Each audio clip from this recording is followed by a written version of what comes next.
кърлежот по органските принципи. Значи сите знаете дека има повеќе принципи и начини за установување на кърлежа.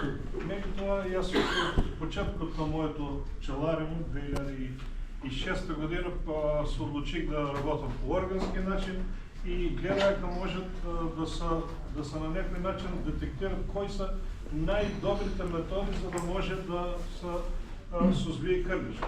Значи, амитразот е зборшо, дори не сакам не да слушам да кажем, дека ќе го употребувате. Од сега надама има премногу други методи што можат да ви направат по-лесно да го сузбиете кърлежот и да бидете и многу по-успешни, отколку, например, да се користат тој како препарат. У моето пчеларство, што јас применувам, да кажем, техники, първото е около употреба на рамка градежник. Значи това се почнува у некој сегашен период да може да се става рамка градежник у семейството и това на втора рамка и предпоследна рамка. Значи втората рамка и предпоследна рамка односно до рамката со храна и поле. Она почнува да си го извлечува, по това време го нанесува трутово легло от долната страна. Јас ставам медни рамки, работам сега се още со даден блат. На долната страна го нанесува трутово легло, трутовото легло шом ќе го затворя, го отсечувам од двете и веќе со това можеме да земеме и да го скрчаме, да видиме дали има вароа. Значи една од детекциите, освен првата, така саках може би преди да почнеме, но сега продължуваме. Значи гледаме и дали имаме и колко е количината на вароа што го имаме ние у семейството. Това мора и да си го запишеме. Значи водам, бидејќи сум и органски, а и по нашите закони треба да водиме таков дневник, гледаме у семейството дали и колко количина има. Ако имаме по-маленка количина на вароа, значи видливо, тогава можеме некој по-длъг период да не третираме. Значи, отприлика месец и полдена, да кажем, така го оставаме семейството свободно. Ако не, применувам вториот метод, а вториот метод е со мравија киселина, односно ги користам овие изпарувачи на мравја киселина.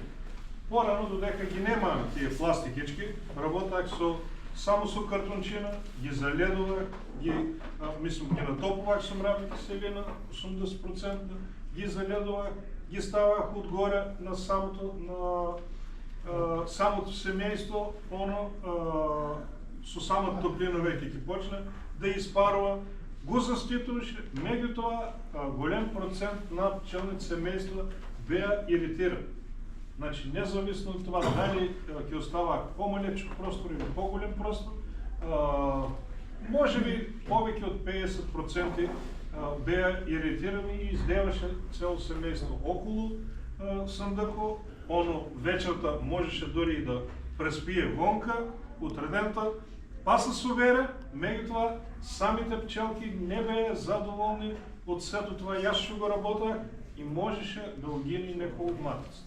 Со овие испаривачи на мравја киселина, веќе това е контролирано. И веќе него ова ќе ми е на мене 5-та година поред, што ќе ги користам, да кажем, тие. Значи, во минатите 4 години не сум имал ни едно семейство да биде вознемирено. И смртноста, односно да загине некој од матиците, сега за сега е 0%. Значи, това със сигурност можем да го кажем, и сум премногу задоволен. Друга добробит на користење на мравјата киселина е што права дезинфекција на внатрешноста на сандъкот. Значи, со еден третман правиме 2 работи и можноста да делува на кърлежот преко пачките и това исто го има, да кажем, нели, можност со делувањето со мравите си. За сето това време, ако веќе имаме пред това детектирано дека имаме кърдеж, јас не ги вадам рамка кърдежи. Оно си стол, си продължува нова генерација и нова генерација. Обично 3 пати го сечам трутовото лего. Значи имам можност јас да видам 3 пати, значи за рок од 3 недели или 1 месец, например, за да можем да видам како дали семејството има кърдеж или нема кърдеж. Значи и спрема това, например, нели, се одлучувам на третман. Вториот третман обично не е много пожелен со мравија киселина. После вториот третман, бидејќи станува жешко време. Меѓутоа, за мене, моето искуство кажува дека немаше никаков проблем. Струмица е и много по-топъл град и ако и оно, нели, треба да се третира до отприлика 20 степена, кога е температурата, да кажем, на воздухот, Струмица како по-топъл град, јас ги ставах овие испаривачи и не се дешаваше пак, значи, никаков проблем. Значи, нема никаков проблем со това. Сега, у самиот испаривач ставам од 60 до 80 мл, 80% мравија киселина. Она се става на, обично на медоносни таква рамки, има си тука опадство, значи како сето това, да кажем, нели се користа. Малку делот на дозирање е не баш много измислен спрема мене, мислам оти може другојаче, да кажем, да се реша това. Меѓутоа е контролирано испарувањето на ова мравија киселина, што е тука, и оно од прилика 10 до 15 дена е дозата, што у зависност од семејството, ако е помален, нели, 60 мл, ако е по-големо семејството 80, веќе по-големите дори и до 100 мл, значи делува ова мравија киселина речиси 2 недели во семејството. Пак ќе повторам, за това време, да кажем, отварам рамка градежник, можем да го видам, да кажем, нели, има или нема, и веќе како некоја трета метода, што ја користам, можем да го повторам и тоа. Меѓутоа, обично јас се одлучувам да не биде иста метода, него да биде ставано друга метода. Или со некои есенцијални масла, што ги користаме, да кажем, во органското производство, да може, да кажем, да помогне за сузбивање на кърдежот. Ако веќе имам потреба, за да можем да третирам и по трет пат.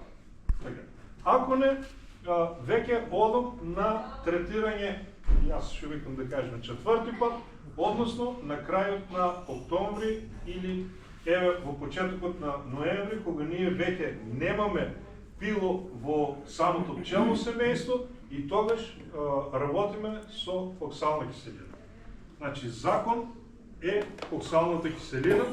Во тоа време таа го дочистува целиот крлеж, што можеби е останал или дополнително се е развијал во самото семејство. Имавме преди и дискусија друга, дека оксалната киселина можеме да ја употребуваме и сега во овој период, ама спрема мене, спрема моите сознанија, таа се користи секогаш кога нема пил. Значи, кога ќе фатиме ројаче, можеме да го истратираме уште одмах со оксална киселина и користиме можноста, кога нема пило во семејството, да може да се истратира со оксална киселина. Сега има на пазар други препарати кои освен оксална киселина имат и други етерични масла и така. Значи има и препорака за да може да се користи и од неа повеќе пати, затоа не можем да ви кажем, јас со сигурност, меѓутоа можем да ви кажем дека ако нема пило, можете слободно да ја користите оксалната киселина.